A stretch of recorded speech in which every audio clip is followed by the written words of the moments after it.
Hey everybody. As you may know, Zach and I are participating in a Niche Duel. Pat Flynn out there has put together Niche Duel number 2.0, and Zach and I are looking at participating. We got a number of folks together on Google Plus and created a little niche league, and we're going to do our best to compete. So I thought we'd start off on this video talking a little bit about keyword research. I think that's at the heart of having a successful niche site. And so come on along and I'll show you how I do keyword research.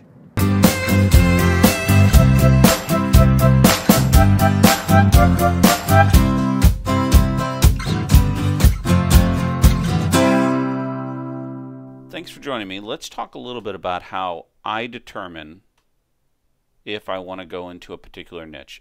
First, it has to be something that will encourage people to buy something. For me, that's vital for a niche. Although information niches are great, I want it to lead to them making a buying decision.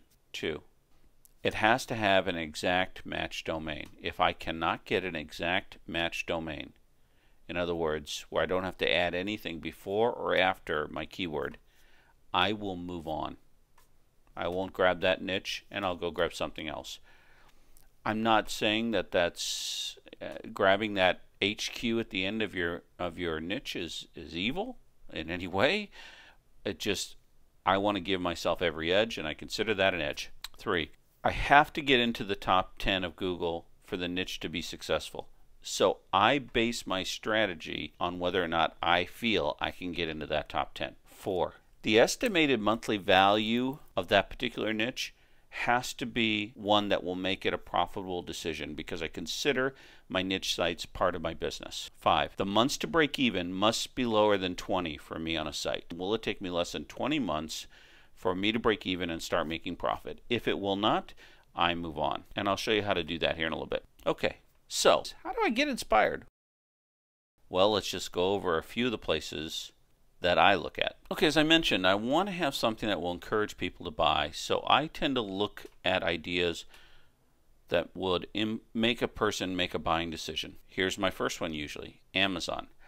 When I go to Amazon, I'll go to the shop by departments, I'll go down to the full store directory, click on it, and voila, I have a gazillion choices to start a niche site from. I really like Amazon because, first off, of course, it's full of ideas, but second, it could be an alternate monetization system for me, and I like to keep my options open. My next choice is eBay. When I go to the eBay site, I like to look under the categories and see all categories.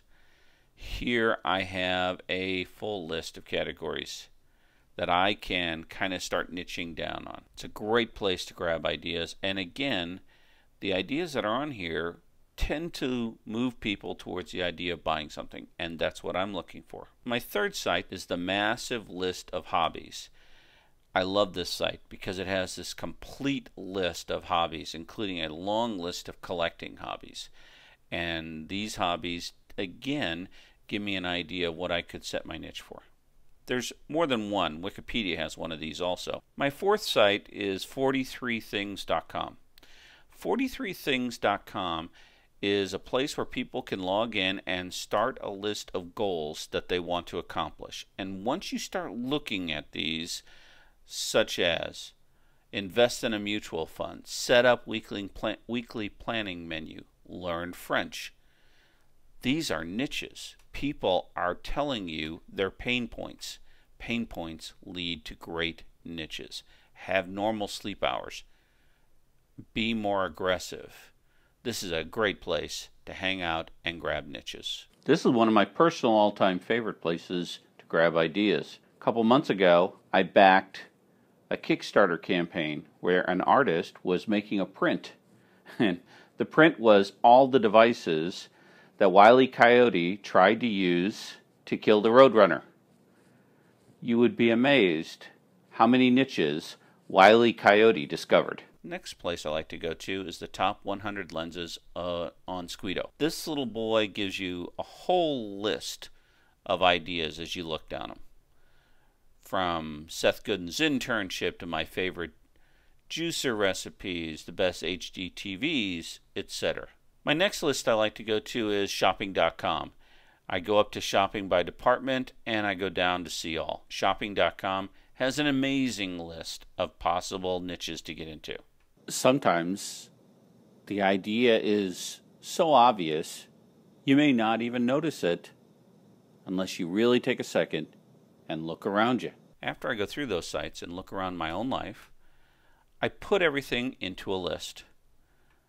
This is the list I've been working on just today, and it's given me quite a few ideas of niche sites. Now I can run them through my system to determine if these are going to be decent niche sites for me to get into. So let's talk about my system. As Jason Hill mentioned in an earlier video, there are some free tools out there you can use, such as the Google AdWords keyword tools and Search Bliss. Both are free. I'm not a big fan of them because they're slow and not really accurate. Let me just give you an example. As I went through my list, I came up with one keyword that kind of interested me. Around my house, we try not to watch much cable TV. We watch a lot of Roku because it's less expensive and it gives us more choices. One of the things I looked for was information on Roku. And one of the keywords that I found was, what is Roku?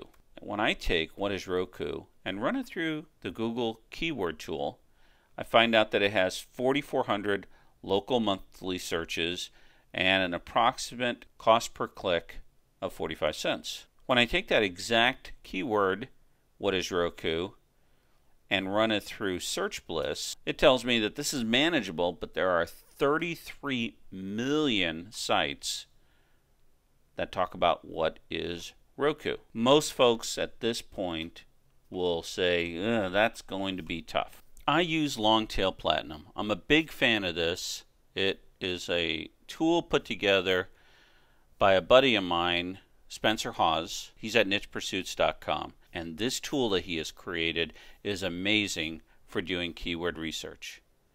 To refresh your memory, the keyword I've been looking at is what is Roku? Because in our home, we don't watch a whole lot of cable TV. We watch Roku. With Longtail Platinum, I can type in some keyword ideas like, what is Roku? We also use Plex in our house, which is a media server. We also use Apple TV at the office.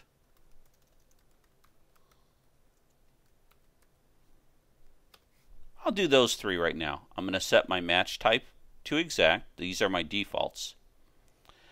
I want to check for domain availability for .com, .net, and .org. I don't want any hyphenated. It's got to be an exact match or I move on.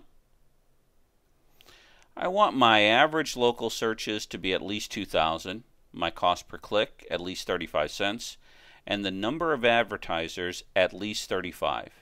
Finally, if it doesn't have an exact match domain, I don't even want it listed. And then I generate keywords. We'll check back in after it's done here in a couple minutes. It took about 3 minutes for Longtail Platinum to go through 1,232 possible keywords and filter out, by my criteria, 1,225 of those, leaving me with these few right here, 7, that might be within what I'm looking for. It even gave me an average keyword competitiveness. That's a number from 1 to 100, where it basically is estimating the difficulty in ranking this keyword. As we mentioned back here in Search Bliss, when we look at what is Roku here at Search Bliss, there's 33 million sites, and most folks for a niche site will move away from that, again saying that's could be difficult. However, the 33 million sites don't matter, in my never to be humble opinion. The only thing that matters is the top 10 sites. And this is where Longtail Platinum really shines. If I click on What is Roku, and it brings it up, it will automatically do an analysis of the top 10 sites on Google for the keyword term, what is Roku? And let's go over how I look at this. First thing I do is I look at the URL and see how many exact matches are in the top 10 of what is Roku, and there's only one in the number 6 position. I then see how many have it in their title, and there is 3 that have it in their title. That gives me some chances here. I look at keyword competitiveness. I like to see a number of them under 30, because that means that I can usually get in there and compete. Got one here, what is Roku, at 7.55. And it's this site right here that makes me think I can compete in this keyword. Let's just take a look. It's number 6 on Google's first page.